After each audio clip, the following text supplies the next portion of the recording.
Assalamualaikum warahmatullahi wabarakatuh. Selamat pagi anak solih dan solihah.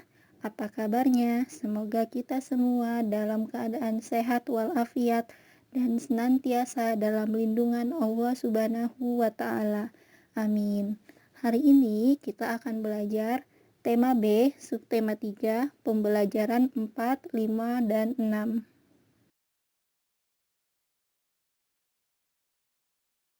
Pada pembelajaran kali ini terdapat materi PPKN menjelaskan akibat tidak bertanggung jawab terhadap lingkungan dan menjelaskan akibat tidak bertanggung jawab terhadap sungai.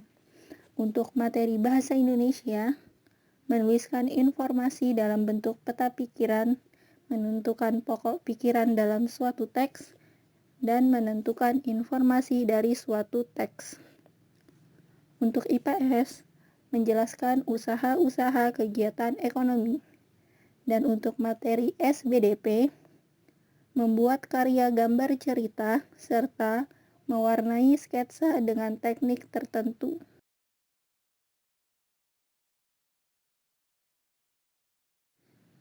Baik, untuk materi yang pertama yaitu PPKN. Sikap bertanggung jawab juga harus diterapkan di lingkungan sekolah. Kebersihan dan keindahan sekolah merupakan tanggung jawab semua warga sekolah. Warga sekolah meliputi siswa, guru, dan para penjaga. Contoh sikap tidak bertanggung jawab terhadap lingkungan yaitu membuang sampah sembarangan, menginjak tanaman dan rumput sekolah, mencoret-coret dinding kelas, merusak meja dan kursi kelas, serta tidak melaksanakan piket kelas. Jika warga sekolah tidak melaksanakan tanggung jawab dengan baik, akan menimbulkan akibat yang merugikan seluruh warga sekolah. Akibat yang ditimbulkan dari sikap tidak bertanggung jawab terhadap lingkungan sekolah adalah sebagai berikut. Kelas menjadi kotor. Meja menjadi kotor oleh coretan pulpen dan spidol. Kegiatan belajar terganggu dan tata tertib sekolah tidak dapat dilaksanakan dengan baik.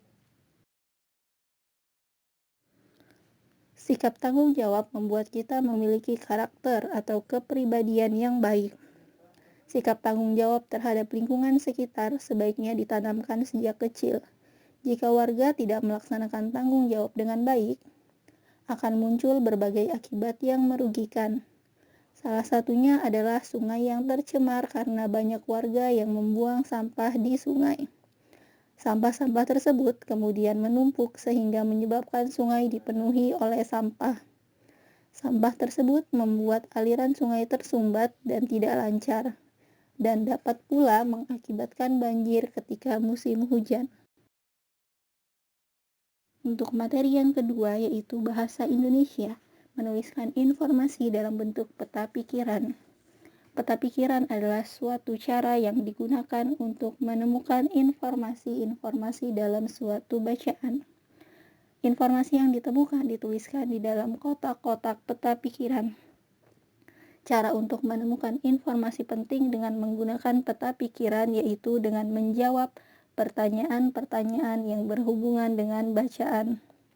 Peta pikiran merupakan suatu metode yang menggunakan kata tanya 5W1H.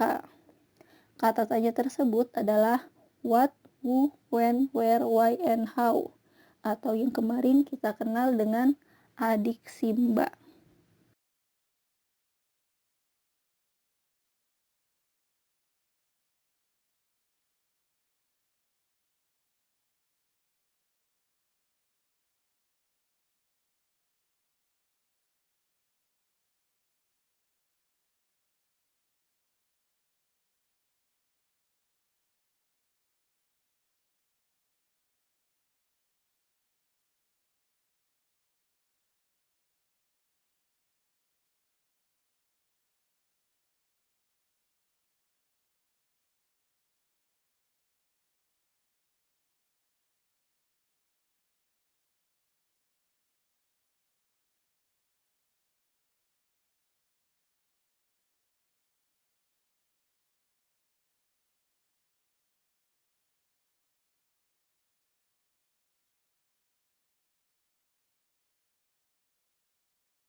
Materi yang ketiga yaitu IPS, menjelaskan usaha-usaha kegiatan ekonomi.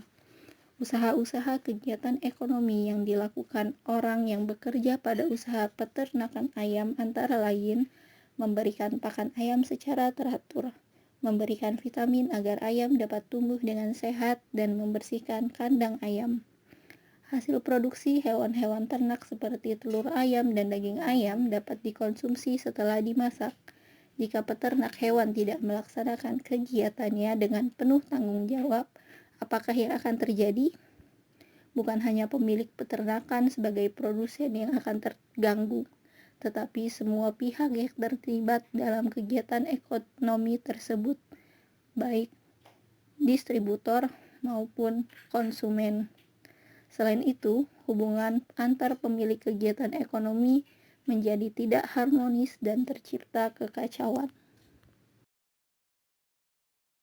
Materi yang terakhir yaitu SBDP, membuat karya gambar cerita dan mewarnai sketsa dengan teknik tertentu. Adapun langkah-langkah untuk membuat gambar cerita yaitu: tentukan dulu tema. Sebelum membuat gambar, pikirkan tema cerita yang akan kamu buat untuk memberi bayangan gambar apa yang akan dibuat. Lalu tuliskan cerita yang akan kamu gambar. Jika kamu akan membuat karya gambar berupa komik, tuliskan cerita berbentuk percakapan. Yang kedua, mempersiapkan alat gambar. Membuat karya gambar dapat dilakukan dengan teknik kering dan teknik basah.